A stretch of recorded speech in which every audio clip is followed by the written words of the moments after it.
So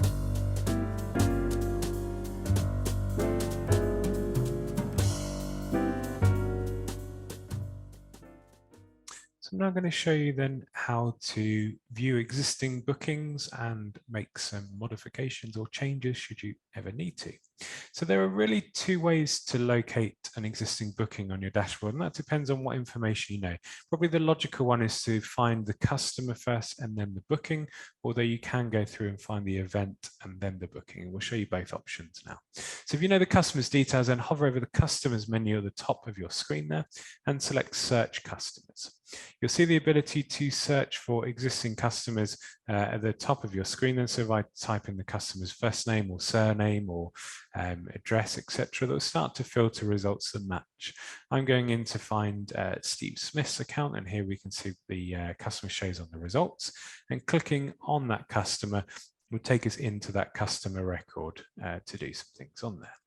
So that's how to find the customer. Let's say then you want to find it from the event. I've gone back to my dashboard by clicking on the house icon top left. And what we can do then is find it by the event. So I know that he's booked into the stand-up comedy night on the 2nd of July. So what I can do is hover over the actions drop down to the right of that event and head to the sales or front of house report will both show the same results. If I scroll down, I can see that Steve is there as a reference, and we can either click on the customer or the booking reference itself, and that will take us back into that same screen as well. So there are two options to get to that same path. Now, once we're in the account, obviously we can see the customer's details on here.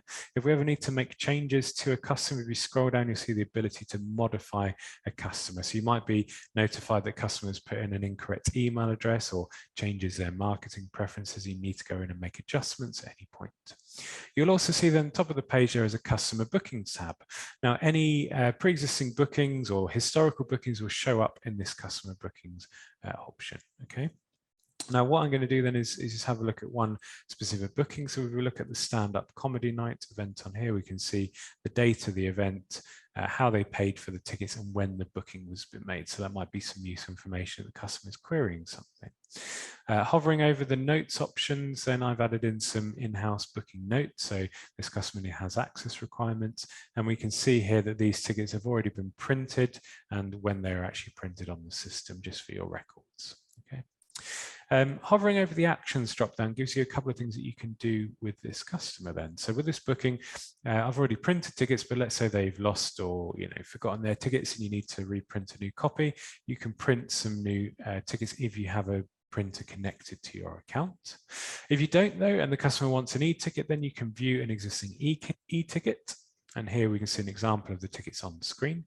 And what you can do is either download that to a PDF, you can print it straight to your A4 printer, or you can email a copy of the tickets to the customer again. So if they've lost their tickets or can't find them in their emails, just jump in here, view e-tickets and email a new copy to them. Just make sure that you're checking the customer's email address though, to make sure there aren't any typos or mistakes in the email to make sure it goes to the right recipient. Once you're happy, just click on the close button to go back. On that same actions drop down that we saw before, let's say that this is an in-house booking option, so you have the ability to change some of the details. So here I've got some notes on the account that have access requirements. If I've made a mistake in there, I need to adjust or add in some more information. Click in there, make your amends and click Save Changes. Nice and simple. We've also got the ability to change the payment option then. So this is a cash payment, but if I've made a selection that's wrong for any reason or they've changed their process, and you just need to set the new payment option and click Save Changes below. Okay. We'll cover the exchange booking process in another part of the session in a moment, but you do have the ability to change bookings from one place to the other. We can also process refunds for bookings. So if I click on refund on here, it's going to select, do I want to refund the whole booking or only part of it? Now, bear in mind that if it's an online booking, refunding the tickets will not include the booking fee, and that shows you on the on-screen confirmation. If you've cancelled your event or postponed and you're looking to cancel, there is another process to make sure the customer receives a booking fee. So you would need to actually go in and cancel the event and not the booking. But let's say the customer changes their mind and you as the event organizer agree to offer a refund, then you have the ability to do this. You can either refund the whole booking or just do a partial refund, and selecting that you can say it's only maybe 2 or 3 of the tickets within the basket, but they're going to keep some of them as part of it. Once you've clicked on the refund booking, if it's an online payment, the refund will happen automatically back to the customer's card they paid for. If it's an in-house booking, for example, cash payment, you would just need to arrange that money is returned to that customer physically, but their tickets will be cancelled and will be kind of voided as part of that. And then back to the last option on that screen is to cancel the booking without refund. So rather than refunding the booking, the customer may not be able to make the event, but is happy for you to retain the income for it to resell the tickets.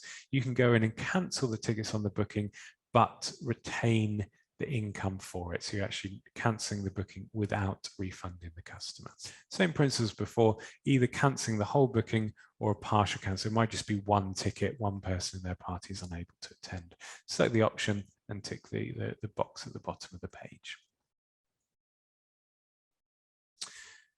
So we're now going to show you how to process an exchange for an existing booking. So this would be at your discretion as the event organizer, but it's really simple for the customer to be able to move from one event to the other.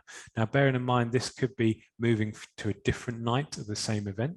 You might agree that they are booking to a different event entirely, or it could be, if it's a reserved seating event, different seats because they would like to change their seating position. The process is exactly the same, just depending on the scenario. So once you're happy that you're willing to offer an exchange to the customer, there are 2 options to be able to locate the booking. You can either go to customers and search customers and search for an existing customer either by their name or booking reference at the top of the screen. And clicking on the customer will take you into that customer's account. Or the second option, if I just go back to my home screen there, you can run a sales report or front of house report for the event in question. And running the report there will show you any customers, and you can click on their customer record or the booking reference to go into that booking as well. Okay. Once you're in the customer's account, then click on the customer booking tab over the right hand side and you'll see any existing bookings. Once you're happy, then if you hover over the event that you would like to exchange and go to the actions drop down on the right hand side and go to exchange booking on here. So we'll see here this customer has booked in 2 general tickets at £20, and they're just going to move from one date to the other for this scenario because they can't make the existing date. So they've already booked in for the 30th of July for the lunchtime concert. I'm going to book them in for the 6th of August. All you need to do then is click on the Book Now button, select how many tickets they are exchanging over to, and click on the Next button down the bottom. You'll see here that the price matches identical, so there's no difference in cost or anything, so it all balances at 0. So all we need to do then is click on the bottom, exchange tickets, and what the system will do basically will cancel the original bookings and it will reallocate a new set of tickets to the customer. They'll receive an email confirmation. It'll be an exchange booking confirmation with a new copy of the tickets that they can download and bring to the event. If they're in person and you have physical printers attached, you can actually print a new copy of the ticket down the bottom of the screen here. Other than that, though, return to the customer details, and this will take you back to the customer's account. Now, if I just pop in there, what we'll see, just for your reference, the original booking on the 30th has been released and voided, and the new tickets have been reissued. So it's very straightforward for a general admission event to be able to exchange tickets from one to the other. Now I'm going to show you the same principle, but for a reserved seating event. So if you have a reserved seating, same principle, then hover over the actions drop down next to the event that you would like to exchange, clicking on exchange booking, and same principle then selecting then how many, which event they would like to exchange over to. So that's the 9th of July.